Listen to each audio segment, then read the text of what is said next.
kalau wacana tadi tunjangan mau dihapuskan, tunjangan apa Pak? Tunjangan profesi. Profesi. Iya, sertifikasi itu. Oh sertifikasi Iya. istilahnya. Rekrutmen calon guru melalui P3K. Guru-guru muda diangkat di P3K. Kalau P3K itu lahir itu karena untuk menyelesaikan calon guru yang usianya di atas 46 yang tidak bisa pensiun.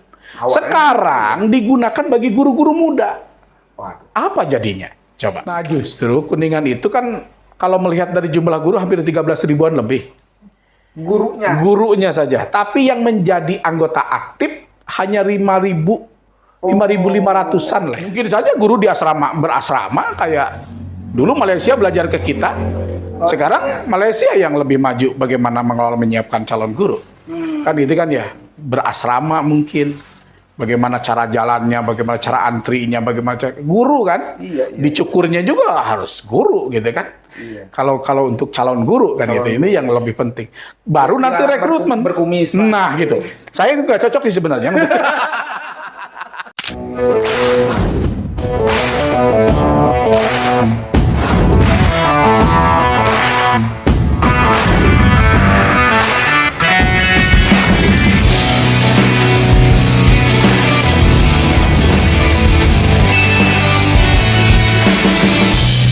Assalamualaikum warahmatullahi wabarakatuh. Pemirsa Kuningan Mas Channel, kita kembali ke podcast Kuningan Mas.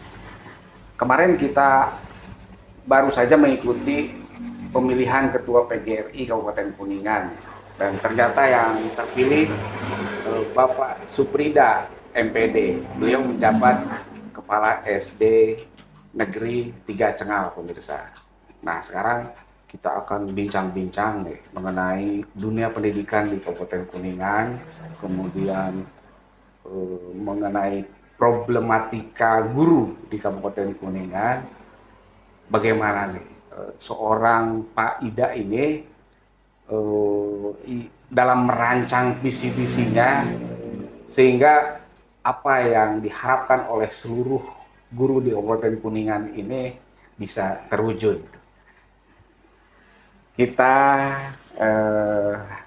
sambut pemirsa Ketua PGRI yang baru, Bapak Suprida. Assalamualaikum Pak Ida. Waalaikumsalam warahmatullahi wabarakatuh, Kang Deden. Siap. Jadi kalau melihat Pak Ida ini, saya mengingatkan ke ini Mas Adam tuh, suaminya Inul Daratista. Ternyata memang mirip banget nih Pak Ida. Atau ada hubungan kekerabatan kan gitu? Tidak ada sepertinya, tapi alhamdulillah dengan adanya iklan Gojeknya Adam gitu ya, saya tidak usah bikin gambar lagi pada saat kampanye kemarin. Jangan-jangan terpilih gitu. Nah itu, makanya pada kesempatan ini terima kasih Mas Adam. Lagi sakit ya? Iya betul, mudah-mudahan beliau ya cepat sembuh gitu ya. Menarik Pak Ida. Kemarin tuh pemilihan kan cuma awalnya mau banyak calon ya Pak ya. Betul. Tapi ternyata kan tinggal 2 ya head to Betul. head tuh. Dan ternyata Pak Ida karena mirip Mas Adam terpilih. Gitu. Alhamdulillah. Alhamdulillah berkah mungkin. Kalau jabatannya ini periode sisasi periodenya berapa tahun kalau sekarang? Kalau untuk masa jabatan PGRI itu untuk periode yang pertama berarti 5 tahun 2025-2030. Oh. Itu sekarang. Nanti dilanjut periode kedua. Nah, mudah-mudahan. Tapi ini juga baru mau gitu kan? Iya. Jadi masih lama lah. Artinya 2 periode dibolehkan secara aturan ya? Secara ADRT dibolehkan 2 periode saja. Tidak bisa lebih. Pak Pipin kan sudah 2 periode dia. Kemudian sekarang jadi pengurus provinsi sebagai wakil ketua 1 dia. Jadi di provinsi sekarang.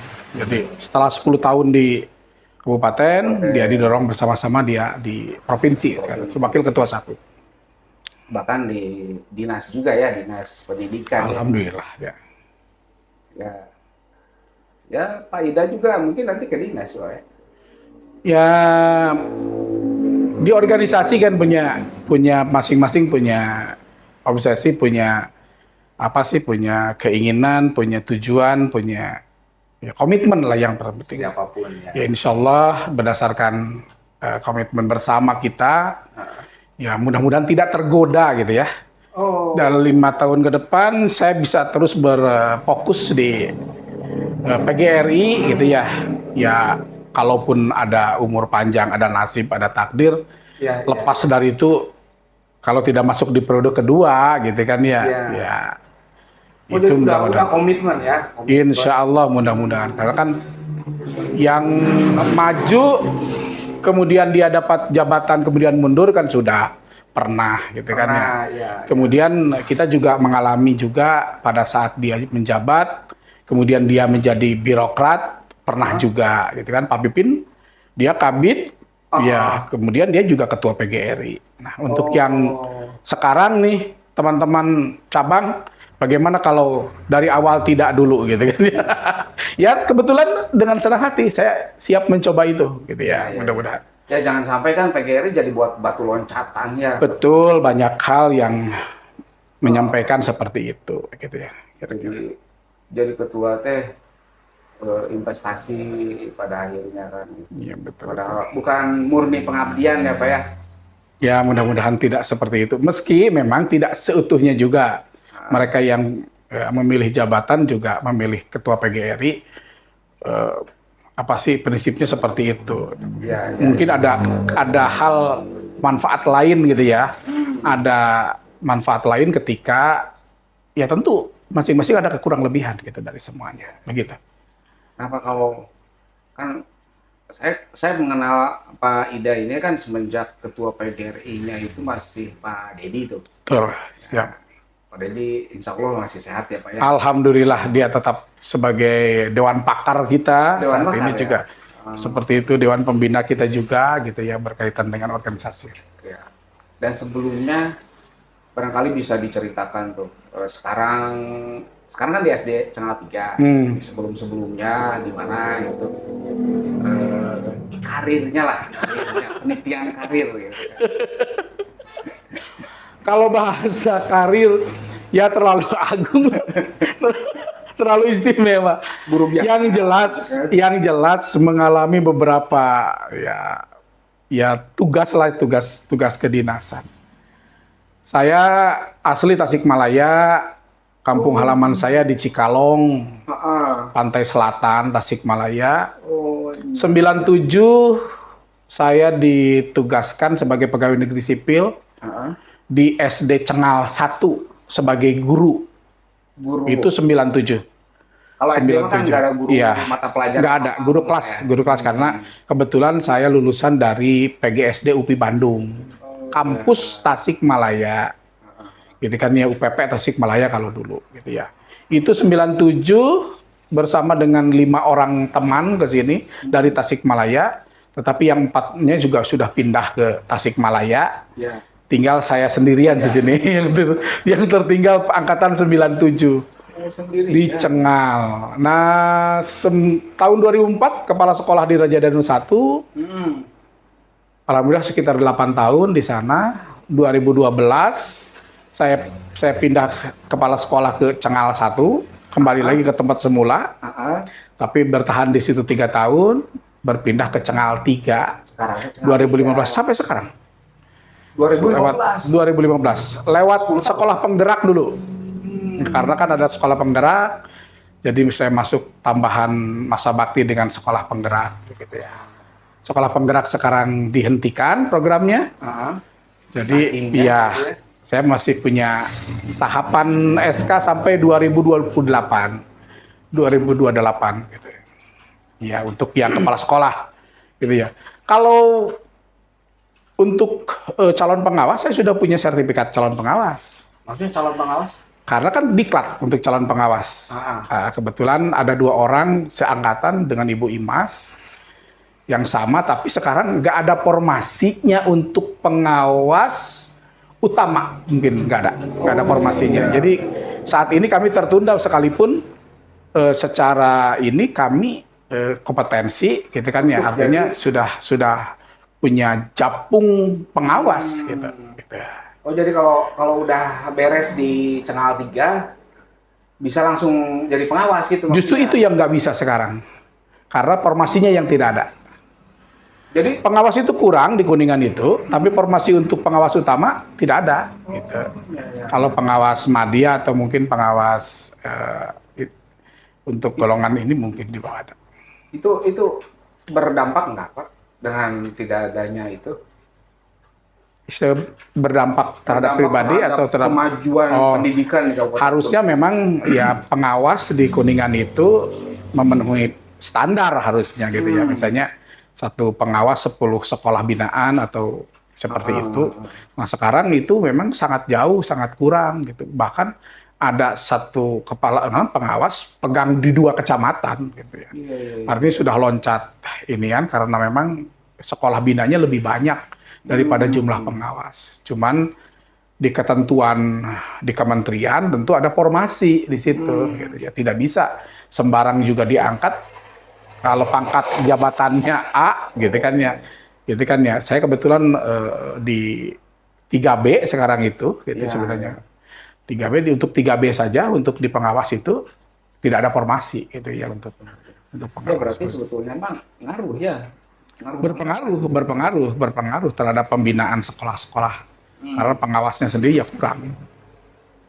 Kalau daerah kan tidak berwenang ya ini. Daerah tidak berwenang. Ya? Iya, kemarin kan diantaranya ada keleluasaan untuk guru penggerak tuh. Jadi kepala sekolah dan pengawas sekolah. Ya. Sekarang program itu dihentikan kembali lagi. Kembali lagi gitu kan aturannya ke semula gitu. Seperti itu. Jadi tidak lagi melibatkan guru yang memiliki sertifikat guru penggerak gitu. Seperti itu. Nah Pak, berarti kan satu masalah juga ya problematika di dunia pendidikan ya. Betul. Ini eksistensi pengawas lah itu. Betul. Selain itu barangkali Pak, kalau seputar permasalahan di PGRI khusus berkaitan dengan guru. Ya. Saat ini yang lebih mengemuka gitu ya. Itu kaitan perlindungan guru.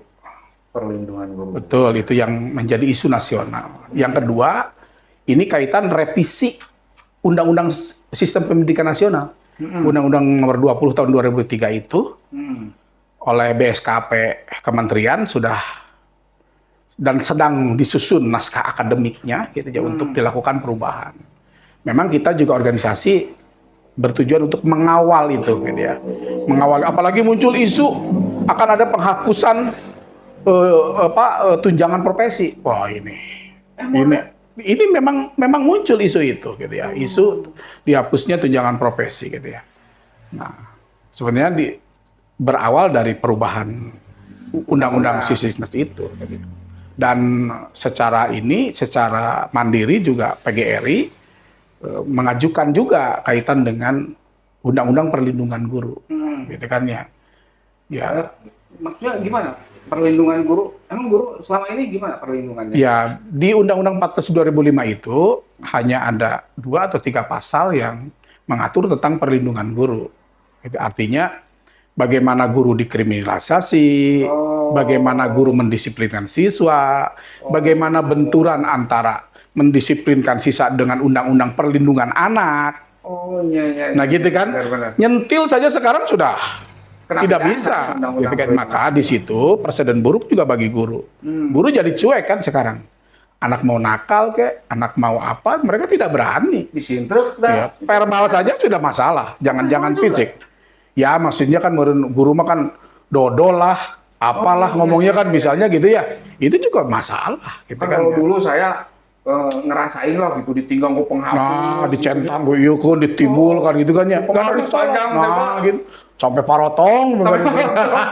Sekarang mah jangankan parotong gitu kan ya. Tidak potong saja sudah menjadi bahan. Ya. Oleh karena itu ini menjadi bahan sehingga banyak yang mohon maaf guru-guru yang ya sudahlah kita ngajar saja. Betul, kognitif. Betul, kognitif saja. Jadi mendidiknya hampir tidak ada karena kan ketika mendisiplinkan sekarang ada guru aja po yang motong rambut atau apa gitu kan ya seperti itu ya meskipun memang upaya-upaya itu tidak dilakukan pun termasuk barangkali kalau di Kuningan ini kaitan dengan perlindungan terhadap guru itu adanya MOU dengan PBPGRI dengan Polri gitu ya. Oh, ya. Memang guru itu bahasanya tidak bisa serta-merta juga dipidanakan, kan itu kan ya. Tetapi tentu ada prosedur yang harus ditempuh.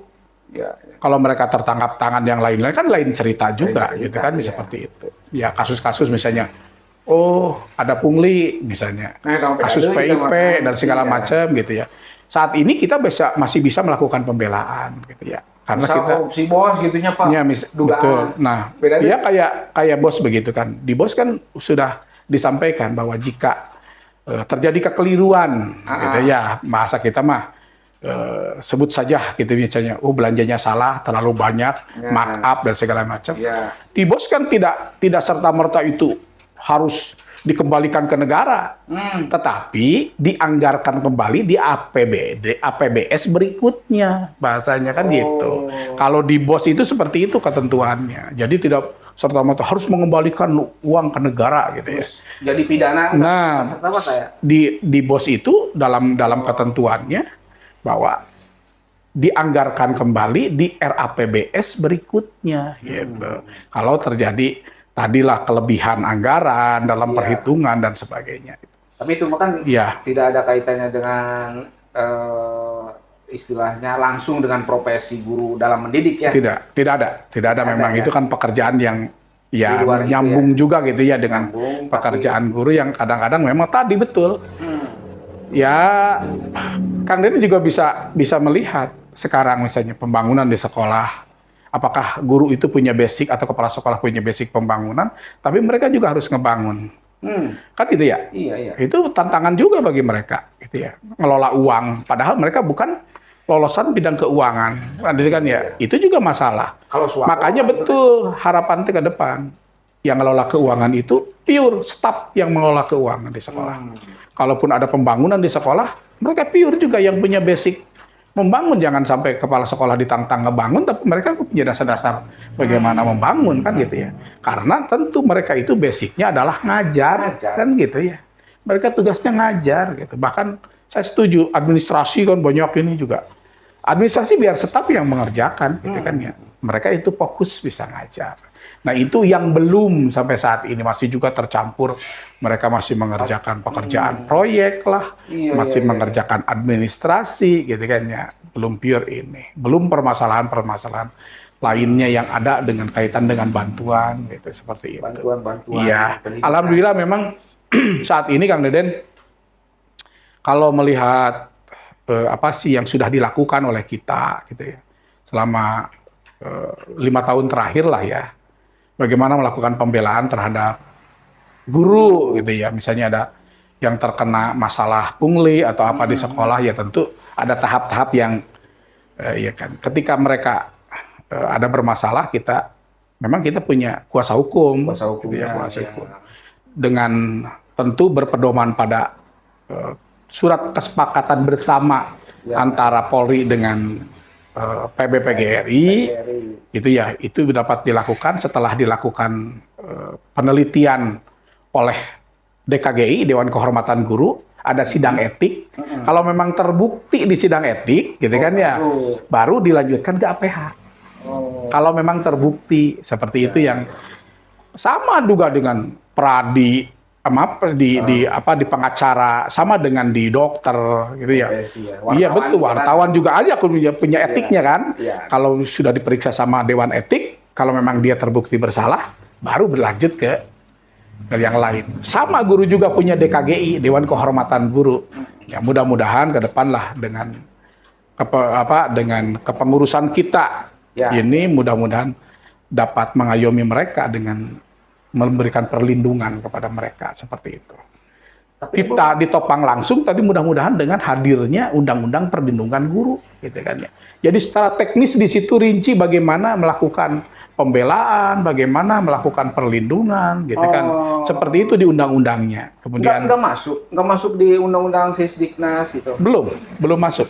Di Undang-Undang Guru dan Dosen aja 14/2005 hanya 2 pasal saja, itu pun belum ke teknis. Nah, harapannya di perlindungan guru itu sampai ke teknis gitu. Sampai ke bagaimana penanganannya, bagaimana sidang DKGI-nya, bagaimana ini. Nah, seperti itu yang lebih rinci sehingga ketika melakukan pembelaan itu ada tahap-tahap yang dapat dilakukan dengan cermat gitu. Iya. Seperti Ya kan, itu. ya serba salah juga ya ketika tadi misal ketika kurang tengah warah siswanya Pak, ternyata ada undang-undang itu Undang-Undang Perlindungan Anak, betul, 23. orang tua siswanya keberatan, Betul, sehingga melaporkan kan jadi runyam ya Pak ya. betul, betul. Nah itu penanganan kejadian untuk selama ini sementara penengah masalah itu siapa Pak? Ya, kalau organisasi dapat informasi, maka organisasi juga ambil bagian di situ. Misalnya bullying lah ya. Ya. Fisik maupun non fisik, verbal dan yang lain-lain gitu ya. Ya tentu dalam hal ini kalau sudah masuk di fisik, ini yang lebih berat lagi gitu ya. Maka kita akan melakukan beberapa upaya gitu ya, pendampingan tentunya dengan lawyer yang ada, komunikasi, kemudian yang pada akhirnya memang gitu kan ya, kaitan dengan bullying itu sendiri gitu ya. Kalau sudah masuk di ranah hukum, kan beda cerita gitu kan ya, beda cerita gitu kan ya. Beda ceritanya lagi gitu ya kalau sudah masuk di ranah hukum. Tetapi kalau masuk di ranah penyelesaian secara kekeluargaan seperti apa gitu kan ya. Bagaimana memberikan efek jera kepada pelaku, ya tetap saja gitu kan, pendidikannya juga muncul di situ. Bagaimana juga memberikan, ya bahasa kita mah antisipasi lah ya. Iya, iya. Jadi artinya kita proaktif bukan reaktif gitu ya. Artinya melakukan sosialisasi, kemudian dari awal juga ada tim yang bergerak, mereka juga bekerja gitu kan ya. Kemudian ada piranti yang disiapkan di sekolah untuk membantu penanganan itu. Contohnya CCTV contohnya. Itu kan membantu juga itu kalau memang punya fasilitas itu. Artinya di titik-titik tertentu ketika mereka mohon maaf misalnya melakukan bullying segala macam, mereka tertangkap kamera CCTV kan lebih akurat gitu kan, seperti apa gitu ya. Salahnya di mana, bagaimana penanganannya, bagaimana mengantisipasi itu dan sebagainya. Itu seperti itu barangkali yang dilakukan oleh kita yang saat ini gitu ya. Benar juga sih ya. Ya kan sebetulnya kemarin ada solusi juga mungkin barang militer apa gitu dalam mengatasi itu. Betul sekali. Itu jadi solusi. Ya bagi kita PGRI gitunya selama memang satu orang tuanya juga setuju. Kemudian kurikulum yang ada di dalam pendidikan karakter juga sesuai gitu kan ya. Kenapa tidak gitu kan ya? Kenapa tidak? Kita PGRI sangat mendukung gitu untuk kegiatan tersebut selama juga punya manfaat bagi mereka gitu ya. Tentu dalam hal ini pasca pelaksanaan pendidikan itu juga harus dilakukan penelitian juga, gitu kan ya. Artinya dampaknya seperti apa, kan, gitu kan ya. Ini juga penting sebagai bahan. Oh ternyata dampaknya bagus nih, anak-anak lebih disiplin, lebih berkarakter, lebih patuh pada orang tua, gitu kan ya. Bahkan secara tidak sadar mereka jadi lebih produktif, misalnya kan itu ya. Setelah dilakukan penelitian, kenapa enggak menjadi sebuah pilihan? Konon luar negeri juga katanya sekolah-sekolah negara-negara maju juga sudah menerapkan meskipun namanya bukan barak militer gitu ya. Artinya tempat bahasa home care lah kalau bahasa ini. Bahasanya jadi rumah yang lebih inilah bagi mereka gitu ya. Bukan panti rehab. Bukan panti rehab bukan gitu. Makasih sambil dilewat Pak. Siap. Terima kasih sekali. Iya kan, Mbak. Ya satu sisi kan ketika gurunya nggak bisa tegas gitu ya, nggak bisa tegas karena ada siswa juga dilindungi Undang-Undang Perlindungan Anak, ya kayaknya itu jadi solusi juga ya. Tapi yang nggak tahu nanti pengaturannya itu yang mengatur itulah. Iya betul. Anggaran dan lain sebagainya ya Pak ya. Ini kan kaitan sama itu. Satu hal lagi saya sepakat dengan pidatonya KDM bahwa satuan pendidikan itu ya atau lembaga, badan dinas dan lembaga itu harapan KDM itu punya lawyer gitu. Mengapa? Ya kita kan nggak paham urusan hukum. Kalaupun ada kan cepat kita dapat berkonsultasi dengan dengan apa dengan pihak lawyer gitu ya. Artinya ini. Cuman tentu mekanismenya seperti apa, kemudian ketentuan, mohon maaf kan lawyer itu secara profesional kan harus dibayar. Pertanyaan siapa yang bayar kan gitu kan ya. Ini juga harus menjadi bahan kajian juga gitu, bukan hanya sekedar lontaran satuan pendidikan misalnya SMA atau ini harus punya kuasa hukum gitu kan ya. Saya sepakat. Karena belum tentu semua guru juga paham tentang ini. Ketika ada bersinggungan masalah hukum kan mereka bisa dengan segera berkonsultasi dan diatasi. Cuman kaitan dengan itu juga harus lengkap juga.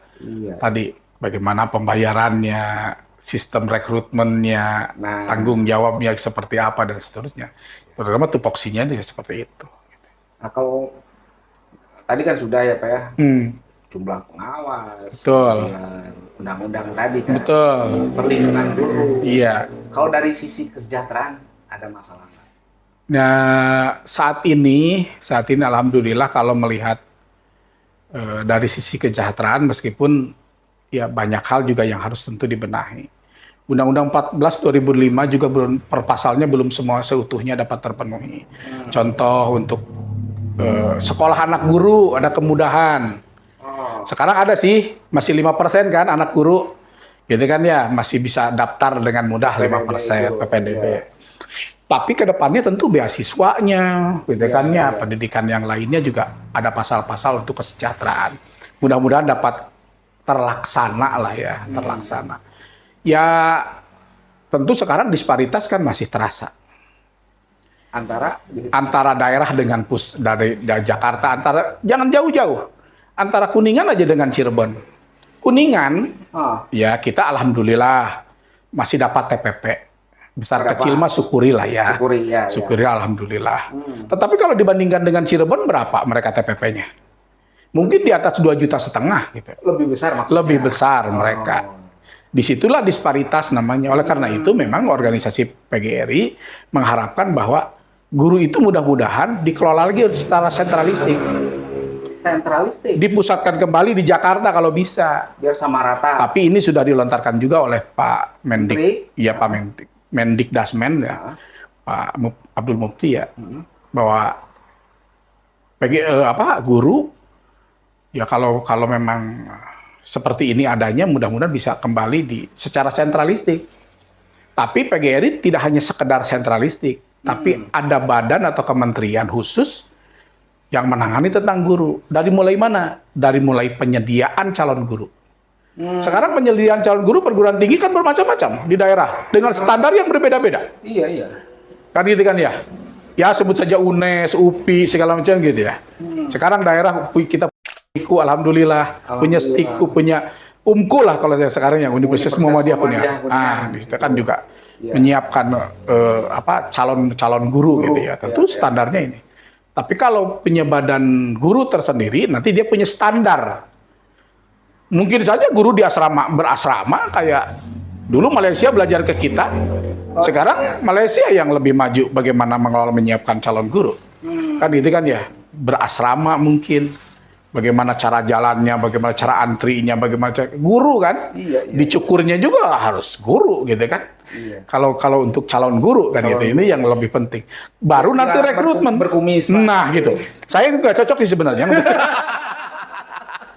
Kalau bahasa masuk ke kelas 1 bisa sawan kuya gitu. Gitu kan. Nah di sini juga ada standar-standar yang harus ini. Nah baru nanti ke tahap bagaimana rekrutmennya. Sekarang makin pusing lagi, coba rekrutmen calon guru melalui P3K. Guru-guru muda diangkat di P3K. Kalau P3K itu lahir itu karena untuk menyelesaikan calon guru yang usianya di atas 46, yang tidak bisa pensiun. Sekarang digunakan bagi guru-guru muda. Apa jadinya? Coba. Akhirnya mereka ya satu, ketika ingin pensiun ya mereka masuk asuransi pensiun lah, karena kita juga yang PNS ya kita bayar sendiri. Iya gitu.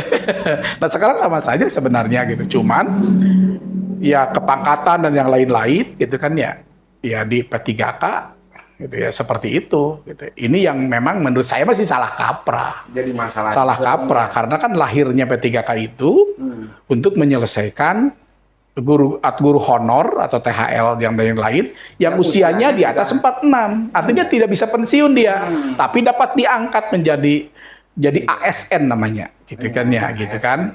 Nah, seperti itu. Itu kaitan rekrutmen. Sekarang rekrutmen aja daerah masih bingung. Ada yang ngambil kuota, ada yang tidak ngambil kuota, ada yang sanggup bayar, ada tidak sanggup bayar gajinya kan itu ya. Kan seperti itu. Tapi kalau diurus sama pusat, nanti dalam hal bagaimana pemerataan guru itu dapat dilakukan oleh pusat. Pemerataan guru. Ya, Cirebon numpuk gurunya, Kuningan kurang misalnya. Kalau diurus dari pusat mah, sebagian yang dekat bersinggungan dengan Cirebon, ya kerjailah di Kuningan gitu kan ya misalnya. Atau kalau dari Kuningan misalnya ada lowongan di sana, kan bisa dilakukan kalau dikelola gitu ya oleh sentral kan seperti itu. Memang kalau di Kuningan gimana? Kekurangan guru atau kelebihan guru? Saat ini sebenarnya kekurangan guru kalau melihat. Apa buktinya? Artinya di sekolah masih ada tenaga honor. Ada THL, karena kan tidak terhitung dari jumlah ketersediaan guru. Ketika dilakukan pengecekan ketersediaan guru, yang hanya dihitung adalah yang pegawai negeri sipil saja dengan P3K. Yang THL dengan yang honor tidak terhitung, gitu ya. Padahal mereka banyak, gitu. Mengapa THL honor sampai saat ini nggak selesai? Karena memang kurang guru, gitu kan ya. Kalau ya nggak mungkin lah satu kelas dipegang oleh satu orang atau kepala sekolah pegang 2 kelas misalnya, kan nggak mungkin. Kan itu berarti mereka pasti mengangkat meskipun mereka tidak ber-SK kepala sekolah, kan tidak boleh. Gitu. SK-nya SK. Ya mereka ikut saja sebagai tugas ngajar saja gitu kan ya. Kan jadi tidak THL. Bukan honor. Kalau THL kan sudah jelas. Sudah jelas ya. Dari SK Bupati kan. SK Bupati. Artinya betul. Termasuk gajinya juga dari Pemda. Betul. Tapi yang honor murni, sekarang apakah di sekolah masih ada honor murni? Jawabannya ada. Banyak juga. SK kepala sekolah nggak boleh. SK kepala sekolah nggak boleh. Tapi mereka hanya punya tugas ngajar saja. Begitu. Karena nggak boleh, aturannya kan seperti itu. Jadi menurut kita memang jadi blunder juga kan, terus tidak selesai gitu kan. Tapi mudah-mudahan dengan tadilah kembali bahwa ada badan khusus yang mengelola guru di pusat, sudah terpetakan seluruh Indonesia kebutuhannya kan. Kalau badan tidak ada Kemenag, tidak Kemdikbud, tidak ada, semuanya jadi satu pengelolaannya. Ingat mungkin ya. Oh, disatukan aja semua. Juga. Betul, supaya tidak ini ya. Kan sekarang guru Kemenag, guru Kemdikbud. Ada juga guru agama yang NIP-nya Kemdikbud, tapi kan guru agama. Iya. Kan mereka jadi bingung juga. Bukan. Ketika diberikan kemarin gaji ke-13, mereka nggak dapat. Kok Kemenag tidak termasuk? Sama Kemdikbud juga tidak termasuk. Kalau saya mah itu guru Marakayangan karena iya kan NIP-nya NIP Kemdikbud, tapi statusnya guru agama. Ini. Padahal kan itu ngajar agamanya. Betul. Gitu kan ya, gitu kan. Seperti itu. Termasuk nanti karir mereka, kenaikan pangkatnya seperti apa, kalau diurus dari pusat kan semua satu titik sama gitu ya. Ya banyaklah dinamika bagaimana mereka naik pangkat, bagaimana mereka karirnya di daerah. Belum lagi pada masa perlindungan terhadap guru. Banyak Kak guru jadi korban politik di daerah karena pilkada segala macam kan itu ya. Oh banyak. Ya salah satunya kan seperti itu. Guru itu kan punya pilihan, punya hak pilih. Betul kan, meskipun pegawai negeri sipil. Iya, punya hak pilih. Ketika dia salah memilih dukungan, bisa jadi korban. Bisa saja. Kan ketahuan, kan Uber. Dia nampaklah orang ketika si A pakai kaos B. Misalnya, ini bukan misalnya. Kan itu apalagi betul. Hadisnya udah pro sini gitu kan ya. Nanti nggak tahu lah kalau di situ. Kalau ke situnya saya tidak bahas. Yang jelas jadi otonomi daerah ini, berdampak terhadap guru secara politis, meskipun ya jujur saja memang PGRI itu non partisan, non politik praktis gitu ya. Artinya tidak menjadi underbow partai politik manapun, tidak gitu. Tapi kan anggotanya punya hak pilih, dan mereka punya senang dan punya keluarga yang anggota partai juga. Anak, iya. Sok pamannya nyalon dewan, masa dia nggak bantu? Padahal dia pegawai negeri sipil loh. Iya benar. Nah itu kan kemudian mending kalau dia menang jadi anggota dewan. Kalau tidak, jadi korban juga kan gitu. Bener. Nah itu seperti itu memang gitu ya yang terjadi saat ini. Ya senang tidak senang berhadapan langsung. Dan yang paling utama seperti yang ya bahwa bagaimana kinerja mereka gitu ya. Ya memang kinerja ini berbanding terbalik dengan pendapatan mereka. Ketika mereka sejahtera, insya Allah kinerjanya bagus. Tetapi kalau kesejahteraannya buruk, berdampak terhadap kinerja mereka. Pasti itu. Pasti itu ya? Ya pasti itu. Gak ada yang gak punya duit, gak gawena semangat. Gak ada. Ya. Artinya, sepengetahuan saya gini, kan sekarang tuh guru-guru udah dapat sertifikasi. Alhamdulillah. Sebelumnya enggak. Alhamdulillah, betul. Nah, apakah dampaknya signifikan nih terhadap kinerja gitu kan? Ya. Alhamdulillah, bagi mereka yang mampu mengendalikan dan mampu memanage keuangannya dengan baik, sejahtera. Tetapi kebanyakan adalah mereka tidak mampu memanage keuangannya dengan baik. Dibandingkan dengan gaya hidup misalnya. Nah, satu hal seperti itu. Entah pengen punya mobil lah dulu, entah pengen punya rumah yang lebih, dan yang lain-lain gitu, yang pengaturannya gak sesuai gitu kan ya. Besar pasak daripada tihang. Dikasih berapapun tunjangannya, ya seperti itu saja. Gitu. Tidak merubah nasib dia menjadi lebih sejahtera gitu. Kasusnya banyak yang kayak begitu. Betul, memang kita menyadari betul. Artinya tugas-tugas organisasi di situ bagaimana memberikan ruang bagi para guru untuk bisa berdiskusi masalah itu, memberikan solusi kepada mereka gitu bagaimana. Ya salah satunya misalnya kalau di daerah kan ada koperasi, ada ini, ya mudah-mudahan itu juga menjadi solusi lah bagi mereka untuk bisa menyelesaikan masalah. Meskipun koperasi kadang-kadang menjadi beban juga. Ketika ada koperasi, mereka malah minjam lebih besar gitu. Nah, di sini sebenarnya itu yang kadang-kadang apapun yang diberikan kalau tidak disertai dengan ilmunya. Atau kembali aja ke zaman dulu ya, nggak usah ada sertifikasi gitu. Nggak ada sertifikasi gitu.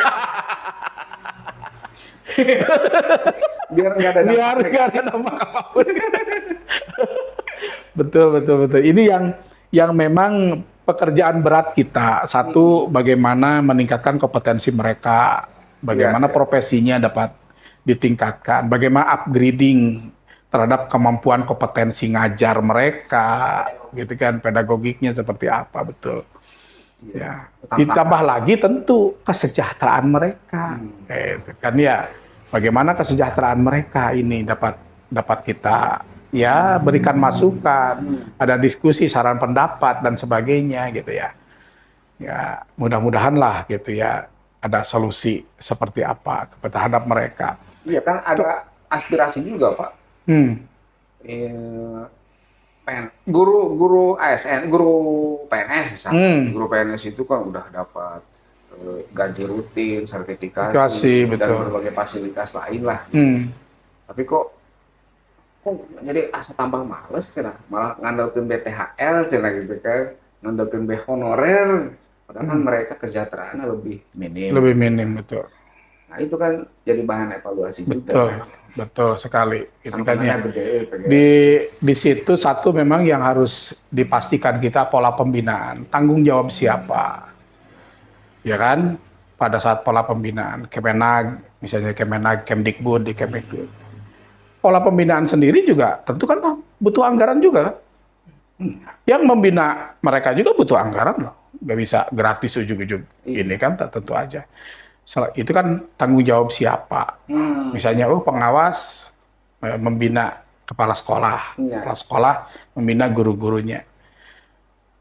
Kepala sekolahnya ekonominya lebih buruk dari guru-gurunya. Bisa nggak membina guru-gurunya? Iya. Ya kan? Secara ini kan tetap aja ya keteladanan kan yang paling penting kan. Artinya disitulah pola-pola yang memang harus diciptakan dan disiapkan bersama-sama secara bertahap. Ya betul lah, memang disadari betul kejadian ini seperti ini. Tapi mudah-mudahan upaya-upaya secara berjenjang dan bertahap ini sesuai dengan pikulan tanggung jawabnya, ya kepala dinas dan yang lainnya semua memikul tanggung jawab untuk bagaimana melakukan pola pembinaan gitu ya dengan program-program yang ada. Kalau Kuningan misalnya ada ruang guru gitu kan ya dan sebagainya, itu sebuah pola-pola pembinaan ya yang dilakukan secara bertahap dan berjenjang gitu, yang dilakukan di sebagai tanggung jawab pimpinan gitu, kepala sekolah dan yang lain-lain seperti itu. Mudah-mudahan ada pola ini. Kalau wacana tadi tunjangan mau dihapuskan, tunjangan apa Pak? Tunjangan profesi. Profesi. Iya, sertifikasi itu.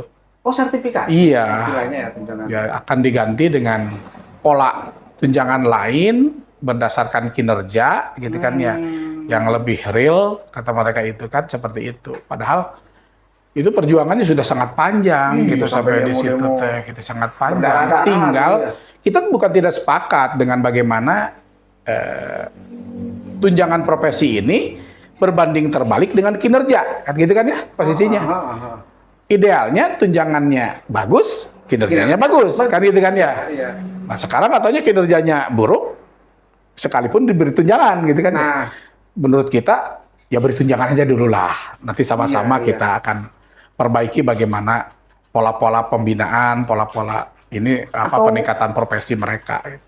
Atau mahasiswa di Kuningan kan banyak tuh yang ngambil jurusan pendidikan, udah aja penelitian skripsinya gitu kan, meneliti itu. Betul. Bisa. Apa udah pernah mendengar Pak penelitian? Belum. Secara utuh belum. Secara utuh belum. Tapi beberapa ya sebut saja analisis kecil-kecilan ya. Bagaimana dampak dari sertifikasi terhadap kinerja. Gitu ya. Bagaimana dampak sertifikasi terhadap kesejahteraan mereka. Itu memang ada sih yang kecil-kecilan melihat seperti yang saya sampaikan tadi. Yang saat ini. Jadi bahkan menyampaikan sertifikasi diberikan gitu kan ya, kinerjanya masih diam seperti ini gitu kan ya. Tapi ada juga yang memang dapat sertifikasi kinerjanya bagus. Dapat sertifikasi kesejahteraannya bagus. Itu kan tentu ada pola-pola ya yang tadi manajemen ekonomi mereka, finansial mereka ini yang memang betul gitu ya, terasa sekali gitu. Yang beruntung kan BJB ya Pak yang. Ya alhamdulillah gitu ya. Bukan Bank Kuningan. Mestinya kan Bank Kuningan alhamdulillah. Siap. Nggak, maksudnya kan kalau penelitian itu kan lebih komprehensif ya Pak ya. Betul. Jadi nggak berdasarkan hanya kasuistik ini. Betul. Ini kan khawatirnya salah gitu. Betul. Menteri mengambil kebijakan yang salah. Prosentasinya kecil padahal gitu kan. Tapi tunjangan profesi dihilangkan gitu. Dasarnya apa, risetnya mana kan? Nah, betul sekali. Itu jangan gegabah kan gitu. Jangan karena sekarang negara lagi efisiensi, anggarannya kedanantarain gitu kan. Kita yang dikorbankan kan gitu, Pak. Betul. Mesti ada penelitian yang benar-benar bagus lah gitu penelitiannya. Ilmiah banget. Karena Vietnam mah dihapus teh kalau kabupaten. Vietnam hapus kabupaten, jadi pemerintah teh provinsi langsung ke desa. Oh, efektivitas pejabat, efisiensi pejabat. Bubaran. PP doang, lagi ukur pengalihan dari. Berarti nggak usah ada bupati, nggak usah. Ini kan langsung di provinsi ke desa gitu. Menang ya. Betul. Ya, betul. Ya itu kalau berbagai persoalan guru ya. Guru. Kalau pendidikan Pak, karena Pak Ida ini kan SD. Betul. Tapi kan dengan kapasitas sebagai pengurus PGRI kemarin-kemarin dan sekarang ketua. Jadi masalah SMP juga kan sangat Insya Allah. diketahui barangkali. Insya Allah. Nah, pendidikan di Kabupaten Kuningan kayak gimana gitu. Karena kemarin sempat ngobrol-ngobrol juga kan sama Pak Udin. Katanya rata-rata lama sekolahnya itu belum 2 SMP. Betul. Gitu. Cuman usia 7,9 Betul. tahun. Betul. Belum sampai kelas 2 Kelas SMP. 2 juga belum. Betul. Kan. Dan itu terjadi sudah sejak lama kan gitu. Nah, barangkali punya pandangan apa dan misi yang seperti apa gitu. Kalau dari sudut pandang organisasi, kaitan pendidikan di Kuningan lah khususnya, posisi gitu ya. Kalau dari keanggotaan, saya jelaskan bahwa memang sekalipun SMA itu di bawah provinsi, KDM itu Mas. Ya, keanggotaan PGRI mah tetap basisnya ada di kecamatan. Artinya mereka anggota PGRI Kabupaten Kuningan. Guru SLTA pun. SLTA, SMK dan yang lain-lain. Itu secara keorganisasian ya. Secara keorganisasian mereka adalah anggota PGRI Kabupaten Kuningan. Artinya ketika mereka punya masalah apapun untuk dari jenjang mulai PAUD, TK, SD, SMP, SMA, SMK, MTS mungkin ya, dan yang lain-lain, meskipun MTS, MA yang lain-lainnya ada organisasi guru juga. Ada 2 mungkin di Kuningan, PGM NI dengan PGM.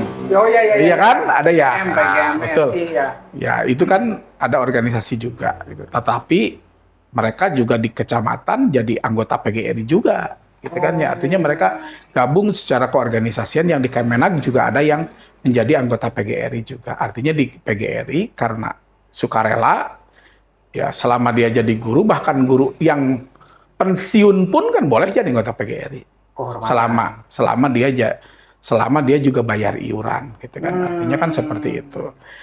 Jadi boleh, gitu ya, boleh pensiunan dari guru boleh, gitu ya. Iya. Gitu ya. Kan berarti kalau guru meskipun guru SMA, SLTA lah gitu. Betul. SLTA meskipun itu wilayah kewenangan provinsi, tapi keanggotaan PGRI adalah masuk di kita. Jadi berkeluh kesama tetap kaitan dengan perlindungan, kaitan ini memang ke kita gitu ya. Ke kita, ke organisasi gitu. Ketika KDM mah punya ciri khas ikat, Pak Ida mah kumis. Jangan-jangan semua guru SMA berkumis semua. Waduh, masukkan kumis. Nah, kaitan dengan bagaimana pendidikan yang ada di Kuningan gitu, dari mulai jenjang dasar gitu kan ya, atau prasekolah, kemudian dasar, kemudian menengah dan atas, gitu kan ya. Memang itu harusnya menjadi sebuah rangkaian gitu ya, rangkaian kemajuan pendidikan yang harmonis dan merata gitu ya. Semuanya. Ya misalnya bagaimana kendali mutu gitu kan dilakukan dari masing-masing jenjang. Ya meskipun yang mengelola antara SD sampai SMP kan daerah, untuk SMA yang mengelola kan provinsi. Gitu kan ya. Ini juga ya ada perbedaan, mungkin ada perbedaan kebijakan di situ. Gitu kan ya. Tentu berdampak terhadap kualitas pengelolaan lembaga pendidikan kan, gitu kan. Belum lagi di kita ada swasta, ya kan pengelolaan juga beda juga, mereka kebijakan pengelolaan juga beda. Berarti meskipun guru swasta tetap boleh saja. PGRI. Boleh jadi anggota PGRI. Berarti jumlahnya. Jadi kan PGRI itu PNS non PNS boleh, yang pensiun juga boleh jadi anggota PGRI. Banyak tuh Pak, berapa ribu Pak? Nah justru Kuningan itu kan kalau melihat dari jumlah guru hampir 13 ribuan lebih. Gurunya saja. Tapi yang menjadi anggota aktif hanya 5.500-an lah ya. Artinya dia yang bayar iuran. Oh, 5,5 ribu. Ya, sekitar segitu. Ya, anggap saja mungkin 6.000 lah gitu kalau bahasa saya toleransi ini. Untuk ini. Dari 13.000 lebih. Artinya masih banyak pekerjaan kita untuk juga secara sukarela mengajak mereka untuk bergabung di organisasi Organisasi PGRI. PGRI. Tapi kebanyakan kan di situ yang THL, yang honor, yang ini kan betul seperti itu. Ada THL yang sudah jadi anggota PGRI banyak. P3K juga banyak, tapi belum seluruhnya P3K di Kuningan itu menjadi anggota PGRI belum. Mungkin Termasuk yang THL. karena ada iuran kali. Ya, Iuran itu- memang iuran itu tidak besar. Sesuai ADART bahwa iuran kita itu 8.000 sebulan per bulan. 8.000 per orang per bulan. Yang dikelola oleh kita kabupaten Iya. dari 8.000 itu hanya 2.600. Karena kan ke PB, ke provinsi dan ke cabang. Iya. Cabang, kabupaten, provinsi, PB. Cabang itu kecamatan maksudnya. Kecamatan ya. Oh. Kecamatan ya mungkin lebih besar sekitar 4.000-an. Hmm. Kalau menghitung 4.000 kali jumlah 200 orang guru, berapa sih? Kan tidak banyak anggota PGRI di cabang tuh. Hanya 200, 300, mungkin yang 400 mungkin gitu. Yang terbanyak hanya segitu dari melihat 4.000. kemarin yang ada. Tapi kalau kabupaten kan banyak, Pak. Kabupaten di kita itu tadi yang bayar iuran 5.500 sekian. Kalau Kali 2.600. 2.600. Iya. Jadi Enggak Pak, 6.000 dan 2.600 lah gitu. 6.000 kali 6.000 6.000 orang kali 2.600. Itu Gi. Ya, kali 2.000 belah megang Pak. 2.000 kali 6.000 12. 1,2 M, Pak. Atas ya. 120 juta gitu. Ya bukan juga. Bukan 6.000. 2.600 1.600 dikali kali 6.000. 6.000. 6.000. 15 juta. Mana gitu? 15 juta setahun. Sebulan. Sebulan. Sebulan, Pak. Iya, sebulan. 12. Iya. 15 juta berapa? Segitu. Yang ngurus Iya. kita ngurus 13.000 kan. Dan mereka tetap diurus sekalipun tidak bayar iuran karena kan guru. Iya. Seperti berapa untuk listrik, air segala macam. Sumber anggaran PGRI kan sebenarnya. cuma itu doang kan. Cuman itu. Alhamdulillah kalau tahun-tahun sebelumnya ada juga dari sokongan pemerintah daerah. Tapi untuk tahun yang lalu ya 3 tahun 4 tahun terakhir ya kalau memang kondisi kita juga memaklumi kondisi daerah seperti ini ya Iya. kita menerima dengan ikhlas apa yang kita terima saja. Tapi 2025 mah ada Mudah-mudahan. kan kalian itu mantan kadis dikit Pak ya? Dulu. Mudah-mudahan ya lebih. Biar pendidikannya melesat lah. Amin ya rabbal alamin. Tapi ya itu, jadi konsekuensinya ya rata-rata lama sekolahnya ditaikkan lah biar Betul. sekarang mau 8 ya 9 tahun lah minimal gitu ya Pak ya biar Iya, wajar betul, Dikdas 9 tahun tercapai ya. Tercapai kan minimal. Amin mudah-mudahan. Gitu kan ya. Dengan semua upaya dari semua bagian masing-masing semua tupoksi yang ada di Kuningan gitu. Misalnya Iya. organisasi memikul tanggung jawabnya apa. Nanti dinas pendidikan apa dan seterusnya gitu ya. Termasuk pemerintah daerah dengan anggarannya kan gitu ya. Ya. Tapi jangan sampai juga kan guru sampai ada gajinya telat kan gitu ya. Atau honornya telat. Mudah-mudahan. Gitu Kasihan kan. kan guru sudah Tuh. mendidik anak bangsa. Tuh. Alhamdulillah ada sertifikasi dengan sistem transfer dari pusat. Ya saat ini gitu ya, yang kemarin juga lancar, alhamdulillah gitu ya. Artinya tidak berhenti dulu, tapi langsung masuk ke rekening gitu ya. Seperti itu. Alhamdulillah. Oke. Ketua, Siap. barangkali untuk podcast tahap pertama lah. Alhamdulillah. Cukupkan ya, tapi jangan bosan nanti Siap.